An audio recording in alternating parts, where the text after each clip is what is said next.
नमस्कार, एक बार फिर से आप सभी का स्वागत कर रहा हूं मेरे इस नए वीडियो में। पिछले वीडियोस में हमने केतु महादशा के बारे में कुछ भावों के बारे में चर्चा की है। इस वीडियो में पंचम भाव के बारे में हम विशेष चर्चा करने वाले हैं। अगर आपके लगन कुंडली में पंचम भाव में केतु स्थित हैं और अगर आपको केतु की महादशा आने वाली है या फिलहाल चल रही है, ऐसा केतु वास्तव में आपको बहुत ज़्यादा अनियोजित बनाएगा। आप किसी भी प्रकार से अपने आप को एडजस्ट कर पाने में बहुत ज़्यादा मुश्किल से घिर जाएंगे। हो सकता है आपको बहुत एक्स्ट्रा जिम्मेदारियां मिले केतु की दशा के दौरान, या आपको अनियोजित जिम्मेदारियां मिले जिनको एडजस्ट करने में या जिनके साथ अपने आप को आत्मसात करने में आपको काफ़ी कठिनाई होगी। पंचम भाव का केतु है तो ऐसा केतु आपको बहुत ही ज़्यादा स्पेकुलेटिव बनाने का काम करेगा। इस प्रकार के केतु की दशा के दौरान आप शेयर बाजार, जुआ, सट्टा, लॉटरी वगैरह या इस प्रकार के कार्यों में बहुत ही ज़्यादा रुचि लेना प्रारंभ कर देंगे और आप कोई बहुत बड़ा लॉस भी कर लेंगे अपने खुद के द्वारा ही। इसके अलावा ऐसा केतु आपको धर्म, दर्शन और आध्यात्म की तरफ काफ़ी तेजी से रुझान दे सकता है। आपको धर्म ग्रंथों को सीखने, कुछ अच्छे से समझने और आपको अकल्ट के क्षेत्र में भी ऐसा केतु लेकर जा सकता है। केतु यहाँ है तो संतान के साथ आपके जो भी रिश्ते हैं, पारिवारिक रिश्ते, अपने रिलेटिव्स के साथ जो आपके रिश्ते हैं, उनको लेकर बहुत ही ज़्यादा आपको भ्रमित करेगा। इस प्रकार का केतु कुछ बहुत गलत फैसले लेने के लिए आपको प्रेरित कर देगा। आपके अंदर कुछ ऐसा ओवर कॉन्फिडेंस डेवलप करेगा जिसकी वजह से आप खुद बहुत ज़्यादा गलत फैसले लेंगे और उनका आप नुकसान भी उठाएंगे। केतु की दशा के दौरान इस बात की बहुत अधिक पॉसिबिलिटी है कि अगर आप कोई जुआ, लॉटरी, सट्टा, शेयर बाजार में ना भी पड़े तो भी आप वित्तीय स्थिति को लेकर कुछ गलत निर्णय अवश्य ही लेने वाले हैं। तो यहाँ पर आपका माइंड स्टेबल नहीं रहेगा। आपके माइंड में हमेशा कुछ ऐसी चीजें चलती रहेंगी जो वास्तव में आपको मानसिक शांति को भंग करेंगी और बहुत ज्यादा परेशान करेंगी आपको। अब केतु पंचम भाव में है तो केतु की महादशा जब भी आपको स्टार्ट होगी, आपके जो एक्सपीरियंस होंगे लाइफ में अब तक जो भी आपने भोगा है, जो भी आपने एक्सपीरियंस करा है, उससे बहुत ही डिफरेंट एक्सपीरियंस आपके होंगे। ऐसा केतु वास्तव में आपको समय से परे जाने या फ्यूचर की घटनाओं को देखने के लिए भी ऐसी आत्मशक्ति देगा। इस प्रकार का केतु आपके सिक्स सेंस को बहुत अधिक डेवलप करने का काम करेगा।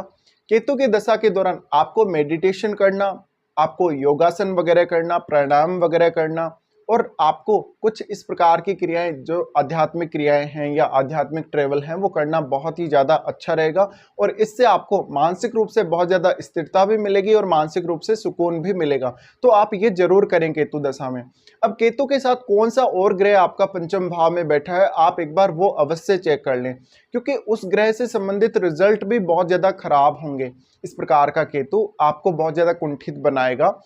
ऐसा केतु ये दिखाता है कि वास्तव में आपका कोई नहीं है, आप बहुत अकेले हैं जीवन में और आप कुछ नहीं कर सकते। आप जो कुछ भी करेंगे उसमें आपको नुकसान ही होगा, आपका कार्य नहीं बनेगा, आपको हानि होगी या कोई भी प्रकार की समस्या आपको आएगी। इसके अलावा ऐसा केतु बहुत ज़्यादा जिम्मेदारियों का बोझ आपके ऊपर लाद देगा शुरुआत से ही, और ऐसा केतु वास्तव में आपको ये फील करवाएगा कि वास्तव में आप अपनी जिम्मेदारियों को पूरा करने के लिए सक्षम नहीं हैं। ऐसे में आप विरक्त हो जाएं, आप अपनी जिम्मेदारियों से विरक्त हो जाएं, आप अपने जो सांसारिक जीवन जो अब तक आपने जिया है उससे विरक्त हो जाएं, आप योग या अध्यात्म की तरफ चले जाएं। इस प्रकार का केतु आपको ज्योतिष सीखने, अकल्ट के बारे में जानने, पामिस्ट्री वगैरह सीखने या तंत्र मंत्र जानने के लिए बहुत ज़्यादा प्रेरित कर देगा। ऐसे केतु की दशा में आप वास्तव में आध्यात्मिक या धार्मिक क्षेत्र में या योगाभ्यास के क्षेत्र में अपना कैरियर जरूर शुरू कर सकते हैं। इस प्रकार का केतु एक अच्छी रिसर्च की एबिलिटी भी आपको देता है। तो आप अगर उच्च शिक्षा के लिए देख रहे हैं, हायर एजुकेशन के लिए अगर आगे बढ़ना चाहते हैं जीवन में, तो आप ये जरूर ट्राई कर सकते हैं। अब यहाँ केतु किस प्रकार से कितनी अच्छी स्थिति में बैठा है, कौन से साइन में स्थित है। अगर केतु यहाँ पर कर्क राशि में स्थित है, अगर धनु राशि, मीन राशि में स्थित है या फिर वो सिंह राशि में स्थित है, तो ऐसा केतु आपको इन सब रिजल्ट्स को देगा जो मैंने अभी आपको पीछे बताए हैं। ऐसा केतु वास्तव में आपके लिए आध्यात्मिक उन्नति और धार्मिक प्रोग्रेस लेकर आएगा लाइफ में, और अचानक से आपके जीवन में बहुत ज़्यादा ट्रांसफॉर्मेशन लेकर आएगा। ऐसा केतु प्रेम संबंधों के मामले में बिल्कुल भी अच्छा नहीं है, ये आपके रिलेशंस को तोड़ने का काम करेगा। आपको रिलेशंस में बहुत ज़्यादा ऐसी स्थितियों का फेस करना पड़ेगा जहाँ पर आप बहुत असंतुष्ट होंगे सामने वाले से।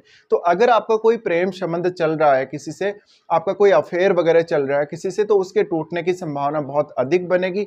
इस समय अगर आप मैरिज वगैरह करते हैं, आप किसी के साथ फ्रेंडशिप वगैरह करते हैं, तो उसके भी बहुत ही कम चलने की संभावना है। इस प्रकार का केतु आपके मन को बहुत ज़्यादा परेशान और विचलित दिखाता है और आपको काफ़ी ज़्यादा डिमांडिंग बना देगा रिश्तों में। तो अगर आप ऑलरेडी मैरिड हैं तो ऐसा केतु आपको आपके जीवन साथी के साथ बहुत ज़्यादा परेशानियां देगा। संतान के साथ भी आपको बहुत ज़्यादा दिक्कतें रहेंगी केतु की इस प्रकार की दशा में। इस प्रकार का केतु वास्तव में आपको तभी ज़्यादा सुकून दे सकता है जब आप योगाभ्यास करें, आध्यात्म में आप रुचि लें या कुछ मेडिटेशन वगैरह जरूर करें तभी। अब केतु यहाँ पर जिस भी प्रकार के साइन में है उसी प्रकार से बिहेव करेगा। अगर केतु मंगल की राशियों में है या मंगल के साथ स्थित है तो ऐसे में ऐसा केतु आपको बहुत ज़्यादा उग्र बना सकता है, आपकी प्रवृत्ति को खराब कर सकता है, आपके मनोभाव को खराब कर सकता है और आप बहुत ज़्यादा जल्दबाज भी होंगे केतु की दशा के दौरान। 7 वर्ष की ये दशा आपके जीवन में बहुत सारे ट्रांसफॉर्मेशन लेकर आएगी। केतु दशा में बहुत ही ज़्यादा विचलित होते हुए आप अपने आप को बहुत ही एक अलग ट्रांसफॉर्मेशन के फेज में देखेंगे। इस दशा के दौरान आपकी बहुत हद तक ये चांसेस हैं कि आपको वित्तीय प्रकार से कुछ समस्याएं आए जीवन में, आपको अपने जॉब में कुछ समस्याएं आए, अपने बॉस के साथ रिलेशंस को लेकर, या आप अपने जॉब को अच्छे से नहीं कर पा रहे, अपने काम पे आप ध्यान नहीं लगा पा रहे, मन से बहुत ज़्यादा परेशान हो रखे हैं आप, और आप जो चाहते हैं वैसा नहीं हो पा रहा आपकी लाइफ में कभी भी।